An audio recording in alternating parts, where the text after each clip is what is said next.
Vamos a conectar ahora mismo con el secretario de Estado, con Anthony Blinken. Luego, el propio Biden pronunciará un discurso sobre política exterior del Departamento de Estado y sobre el trabajo de su administración en estos 4 años. Vamos a escuchar en este momento en directo a Anthony Blinken.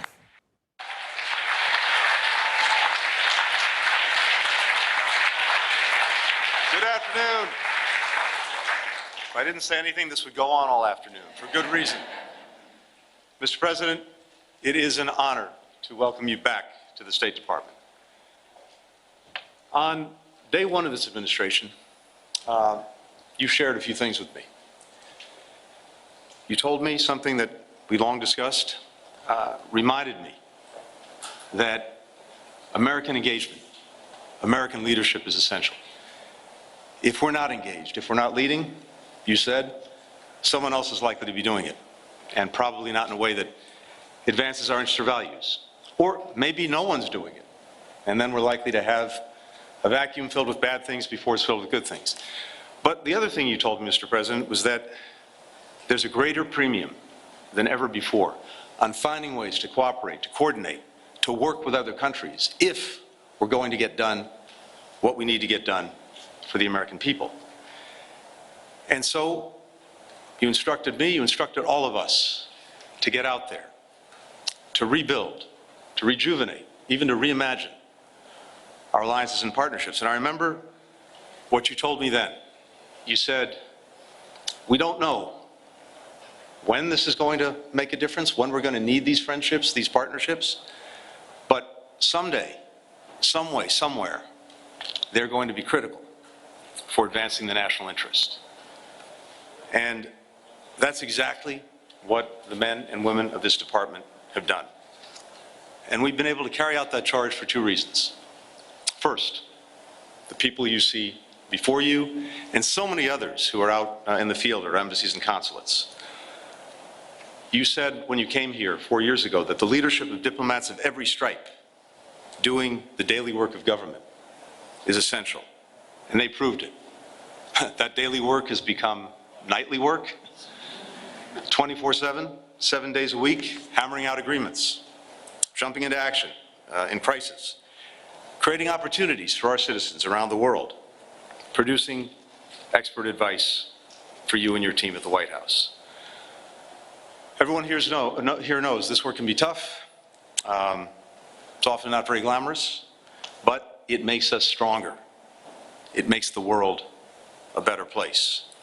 And we simply couldn't do it without the extraordinary men and women that you have before us, as well as our remarkable partners in government, starting with the great White House team, led by Jake Sullivan, my friends and colleagues from across the administration, the Secretary of Defense, Samantha Power at USAID, the Secretary of the Treasury, Commerce, and so on. All of these partnerships that we built and built with their teams have made a difference. So to all of my colleagues, thank you. Thank you for your friendship. Thank you for your partnership. There's one other reason that we've been able to re-engage and rejuvenate our diplomacy. Mr. President, that's you. You have never wavered in the conviction that when America leads, when America engages, there is little we cannot accomplish, and that this country remains a force for good, a force for progress around the world. Your unshakable belief in the promise of America has inspired me for more than 20 years. It's inspired so many people in this department and around the world.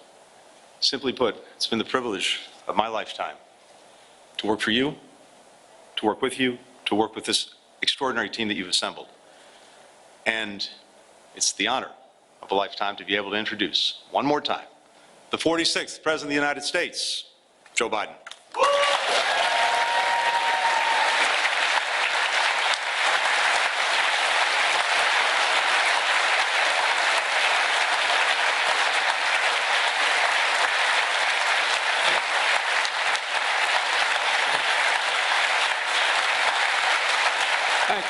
Thank you.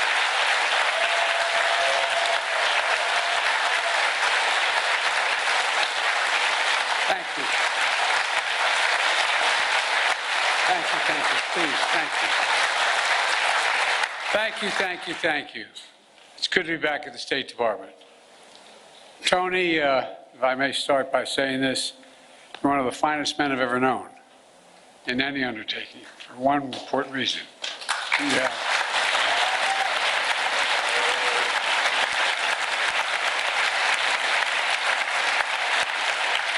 You're not only brilliant, you have incredible character. You have character. You have more integrity than almost anybody I know. Thank you for always sticking with me. Appreciate it. Folks, I'm grateful for his counsel and his friendship as well, but I also want to thank the members of my cabinet and the members of the Congress who are here today, and to all our diplomats, and development experts, service members, and intelligence professionals. Many of the achievements we're going to discuss today were the result of your hard work, and that's not hyperbole, it's true. Thank you, thank you, thank you, thank you for your extraordinary service. You know, I come here to the State Department to report on to the American people on the progress we've made in the last 4 years in our foreign policy and our presidency. I've said many times, we're at an inflection point. The post-Cold War period is over. A new era has begun. In these 4 years, we faced crises that we've been tested. We've come through those tests stronger, in my view, than we entered those tests. This is a fierce competition underway. The future of the global economy, technology, human values, and so much else. Right now, in my view, thanks to our administration, the United States is winning the worldwide competition. Compared to 4 years ago, America is stronger. Our alliances are stronger. Our adversaries and competitors are weaker. We have not gone to war to make these things happen. During my presidency, I've increased America's power at every dimension. We've increased our diplomatic power, creating more allies than the United States has ever had in the history of our nation. We've increased our military power, making the most significant investments in the defense industrial base in decades. We've increased the technology power, taking the lead in artificial intelligence and other technologies of the future. And we've increased the economic power, building the most dynamic economy in the world from the bottom up and the middle out, not the top down. In short, Kamala and I took office, our nation had become stronger at home, are stronger in the world. And now, America is more capable and, I would argue, better prepared than we've been in a long, long time. While our competitors and adversaries are facing stiff headwinds, we have the wind at our back because of all of you. This is what we're heading into. And over the next administration, that's what we're handing it to. Today, I want to lay out what we've done, the opportunities we've created for America, and those opportunities going forward. Today, I can report to the American people, our sources of national power are far stronger than we were when we took office. Our economy is booming, although there's more work to do. Our technologies, from artificial intelligence to biotech, quantum, and to advanced semiconductors, they're the envy of the world. And we have made the most significant investments in America and the American workers since the New Deal. To rebuild our roads and bridges, our ports and airports, clean water systems, affordable high-speed internet, and so much more. To build American manufacturing, to make advanced semiconductors, which we invented here at home. We made the largest investment in climate and clean energy ever anywhere on Earth in the history of the world, spurring nearly $500 billion in private sector investment. We've also significantly strengthened the defense industrial base, investing almost $1.3 trillion in procurement and research and development. In real dollars, that's more than America did in any 4-year period during the Cold War. This is going to ensure that we're fully equipped to fight and win wars, which is also the best way to deter wars in the first place. Today, I can report to the American people, our alliances are stronger than they've been in decades. NATO is more capable than it's ever been. and many more of our allies are paying their fair share. Before I took office, 9 NATO allies were spending 2% of their GDP on defense. Now 23 are spending 2%. And look at the Indo-Pacific. We've made partnerships stronger and created new partnerships to challenge China's aggressive behavior and to rebalance power in the region. We did it, what few thought was possible, to build the first ever trilateral partnership between the United States, Japan, and South Korea. Then another among the United States, Japan, and the Philippines, drawing closer our Pacific allies to defend our shared security and prosperity. We brokered a defense pact known as AUKUS among the United States, Australia, and the United Kingdom, connecting the Atlantic and Pacific allies as only America is able to do. And we've taken the Quad to the next level. The United States, Japan, Australia, and India. When we had that first meeting, I was dumbfounded when they all called and said, "Can we do this at your house?" I think I'm kidding. My wife said, "No problem." It was during the UN meeting, and we thought we were going to do it in New York, but they wanted to do it in Delaware. I said, "Why?" I said, "We can now, then people will know we're really friends." Our democracy, with vibrant economies, working closely, security, supply chains, technology, and so much more. In the Red Sea, we brought together more than 20 countries to protect civilian ships from attack by the Houthis, defending freedom of navigation, one of the world's busiest waterways. And we have strengthened partnerships all across the Americas, defending democracy, targeting corruption, addressing migration, increasing prosperity, and protecting Amazon rainforest, which captures billions of tons of carbon from the atmosphere every year. Overall, we've reinvigorated people's faith in the United States as a true partner. Today, I can report to the American people, our adversaries are weaker than were when we came into this job 4 years ago. Just consider Russia. When Putin invaded Ukraine, he thought he'd conquer Kyiv in a matter of days. But the truth is, since that war began, I'm the only one that stood in the center of Kyiv, not him. Putin never has. Think about it.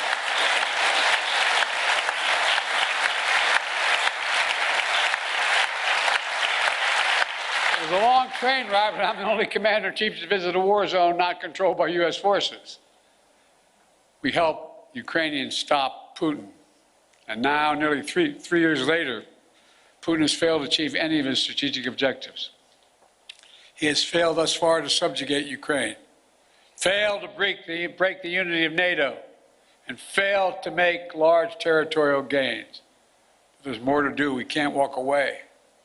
We rallied 50 nations to stand with Ukraine, not just in Europe, but for the first time in Asia as well. Because those countries in Asia know what happens in Ukraine matters to them as well. We delivered air interceptors, massive numbers of munitions, enacted relentless, unprecedented sanctions to keep Ukraine in the fight.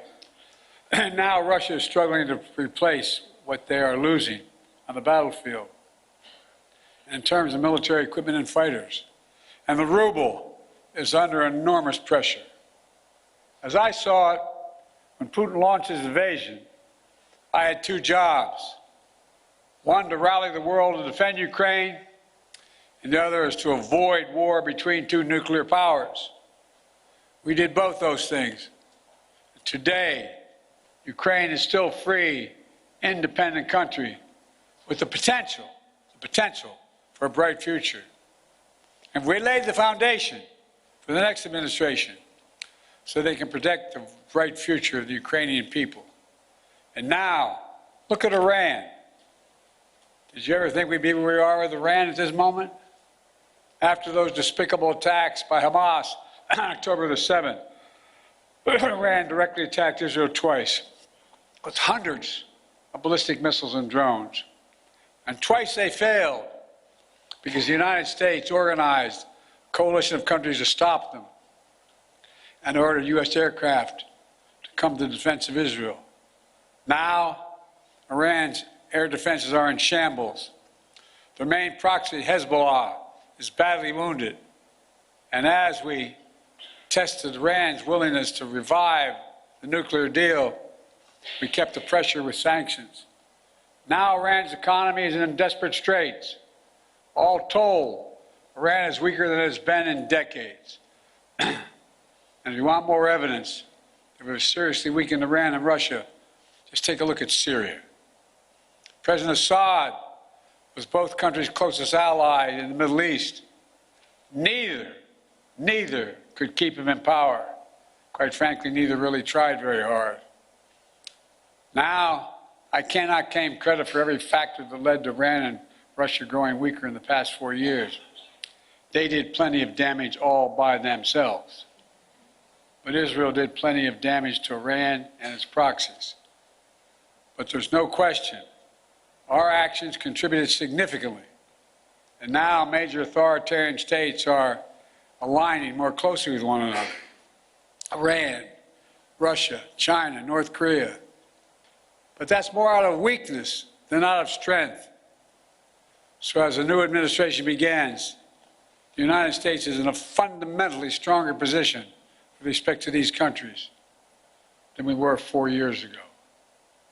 Today, I can report to the American people we're in a better strategic position in the long-term competition with China than we were when I took office. You all recall, many experts believe were predicting it was inevitable that China's economy would surpass ours. According to many predictions, that would happen by the year 2030 or shortly thereafter. But we in this room said no.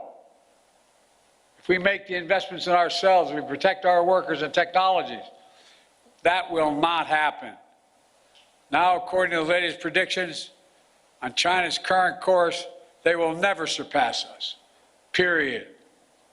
I met one-on-one with President Xi in consequential summits. He and I have always been direct and straightforward with each other. I made it clear we expect China and everyone to abide by the international rules. And so we stood up against unfair trade practices, taking action when China dumped subsidized goods, incredibly subsidized, on our markets to undercut our workers. We imposed target tariffs on critical sectors like cars, steel, and semiconductors, rather than across-the-board tariffs. We imposed historic export controls on investments, restrictions, to ensure that China cannot use the most advanced technology and sensitive data against us. And critically, we enlisted our allies and partners to join us, building more convergence among our allies on a shared approach to China than ever existed, and showing that it's more effective to deal with China alongside of partners rather than going it alone. But even while we compete vigorously, we've managed our relationship with China responsibly, so it's never tipped over into conflict. We've created lines of communication between President Xi and myself, and between the leaders of our militaries, to avoid misunderstanding. We found ways to work with each other, to address climate change, to reduce the flow of fentanyl in the United States, which, by the way, overdose deaths are coming down across our nation. And in my administration, we've seized more fentanyl at our border in 2 years than the previous 5 years combined. Today, I can also report to the American people, we're the first president in decades who's not leaving a war in Afghanistan to his successor. But we've got bin Laden during the Obama-Biden administration, the primary objective of war had been accomplished. And I believe that going forward, the primary threat of al-Qaeda would no longer be emanating from Afghanistan, but from elsewhere. And so we not need to station a sizable number of American forces in Afghanistan. So when I took office, I had a choice. Ultimately, I saw no reason to keep thousands of servicemen in Afghanistan. I think I have my schedule with me, and I keep on my, I don't here, I don't have, but I keep on the back of my card the actual number of dead and wounded that occurred in our longest war, to remind myself. Keep spending hundreds of millions of dollars a day. We're no longer doing that. In my view, it was time to end the war and bring our troops home, and we did. I commend the courage of all those who served in Afghanistan. We grieve all 2,461 Americans who made the ultimate sacrifice in the longest war in American history. And I grieve those brave service members whose lives were lost during the withdrawal. We also thank those inside and outside of government who have done so much to help thousands of Afghan families resettle in the United States. Remember, critics said if we ended the war, it would damage our alliances and create threats to our homeland from foreign-directed terrorism out of a safe haven in Afghanistan. Neither has occurred. Neither has occurred. And our alliances have stayed strong. We've used our over-the-horizon capabilities to strike in Afghanistan and elsewhere when we had to. For instance, eliminating Zawahiri, the leader of al-Qaeda, who helped orchestrate the September 11th attacks. And we did it without putting more American boots on the ground. And by ending the war, we've been able to focus our energy and resources on more urgent challenges. There is nothing, I can tell you from my conversations with both Xi and Putin, nothing our adversaries and competitors like Russia and China would have liked more than seeing us to continue to be tied down in Afghanistan for another decade. For all those reasons, ending the war was the right thing to do, and I believe history will reflect that. And from the moment I entered office, I also worked to free as many Americans as possible being held hostage, wrongfully detained overseas. We brought home more than 75 Americans by last count. In some cases, it took months, even years of effort, like the prisoner swap with Russia over the past summer. A feat of diplomacy involving many of you and involving multiple countries who joined complex negotiations at our request. Another example of the power of our alliances. We did not have these relationships, those women and women would likely still be in prison. And finally, I can report to the American people that we restored our leadership in a range of other generational priorities. When I took office, we were no longer part of the International Climate Agreement. We announced on day one that we would join the Paris Accord, rejoin. And we've led by example. We've conserved hundreds of millions of acres of land and water, more than any president in American history, making investments in clean energy and convincing other nations to join us. Thanks to our efforts, the world has reached the goal of investing $100 billion every year in public and private funds to reduce greenhouse emissions, to drive down the cost of clean energy, to help developing nations adapt to climate change. Our administration has launched a transformative initiative to build high-impact infrastructure in developing nations. It's called PGI. You all know that better than anyone. This is our alternative to what China offers with its massive projects across Africa and beyond. But their approach features no workers' rights, no environmental protections, unmanageable debt, shoddy construction, all in exchange for military access to ports and other exploitative purposes.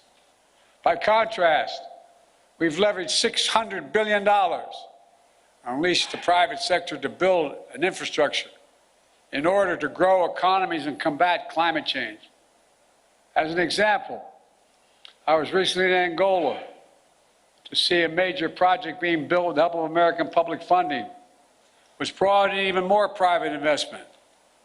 We're building the first ever transcontinental railroad across Africa. It will significantly improve the economies of the region, will help farmers transport crops in new global markets, will transport critical minerals that are needed for electric vehicles and semiconductors, China used to control the supply chains and these materials, but not for long. Now, make no mistake, there are serious challenges the United States must continue to deal with. In Ukraine, in the Middle East, in the Indo-Pacfic, must keep the pressure on the Houthis, who are attacking ships in the Red Sea, launching missiles at Israel, and firing at American forces. Must deter North Korea as they rattle their saber and draw closer to Russia. And new challenges will certainly emerge in the months and years ahead. But even so, it's clear my administration is leaving the next administration with a very strong hand to play. And we're leaving them and America with more friends and stronger alliances, whose adversaries are weaker and under pressure. And America that once again is leading, uniting countries, setting the agenda, bringing others together behind our plans and visions.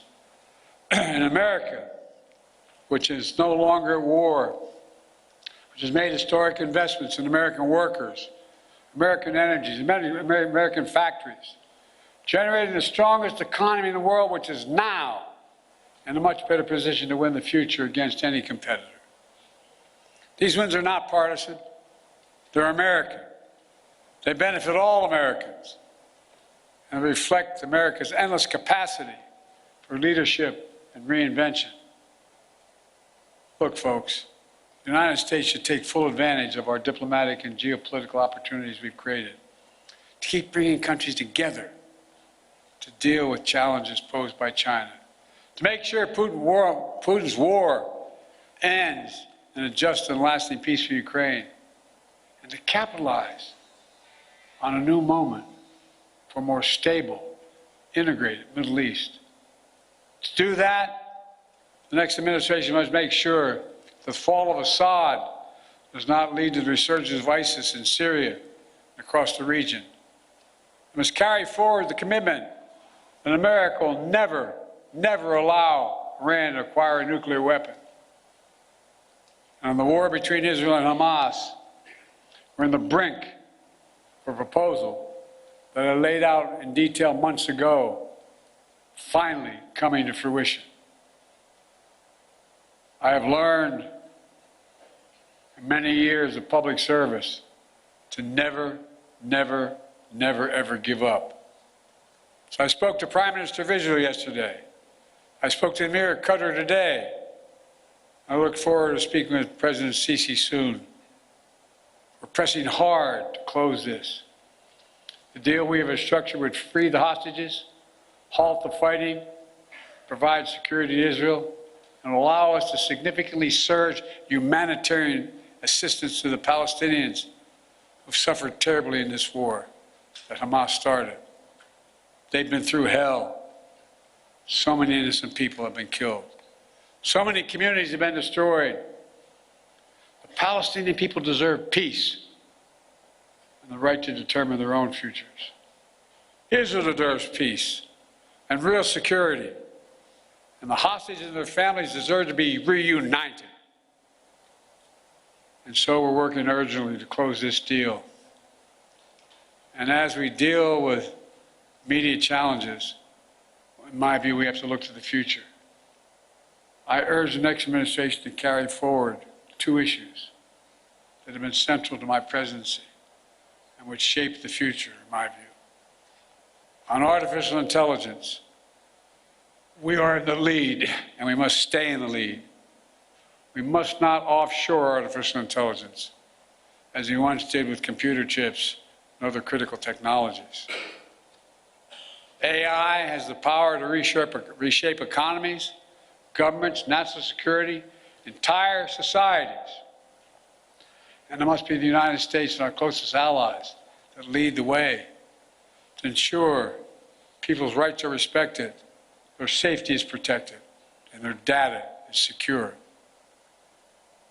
And likewise, clean energy transition will race ahead in years to come. I know from some incoming administration, some in the incoming administration, are skeptical about the need for clean energy. They don't even believe climate change is real. I think they come from a different century. They're wrong. They are dead wrong. It's the single greatest existential threat to humanity. The clean energy transition is already happening. China is trying to dominate the clean energy, manufacturing, critical materials, supply chains. They want to capture the market of the future and create new dependencies. The United States must win that contest, and we will shape the global economy and the planet for decades to come. Let me close with this.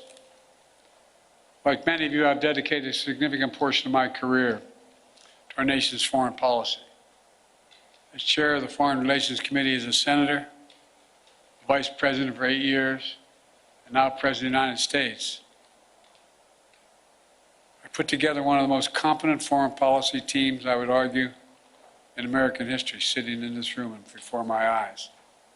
Throughout my career, the world has undergone tremendous change. But certain things have always held true.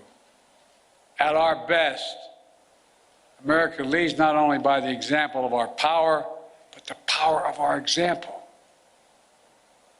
In the past 4 years, we've used that power, not to go it alone, but instead to bring countries together, to increase shared security and prosperity, to stand up to aggression, and to solve problems through diplomacy wherever possible, and to relentlessly defend democracy, civil rights, and human rights.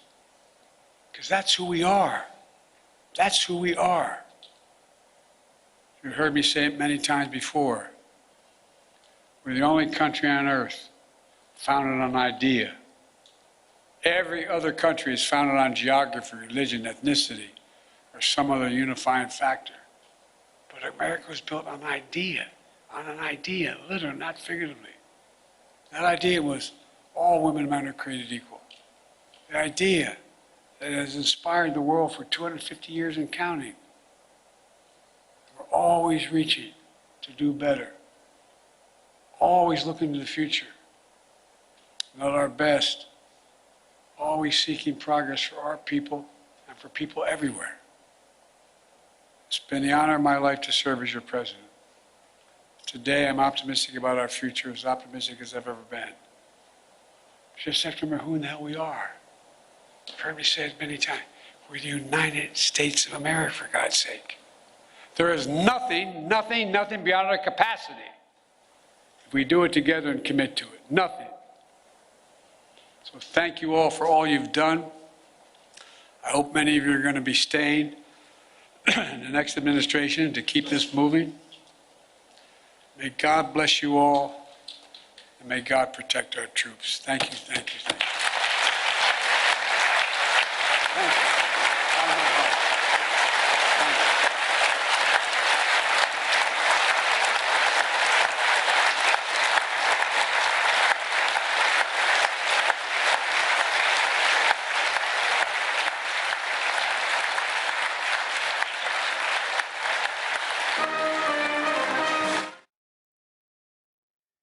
Estábamos viendo en este momento en directo a Joe Biden, el que le queda ya una semana al frente de la presidencia del gobierno de Estados Unidos, haciendo un repaso sobre sus años, estos 4 últimos años que ha estado al frente de la presidencia del gobierno.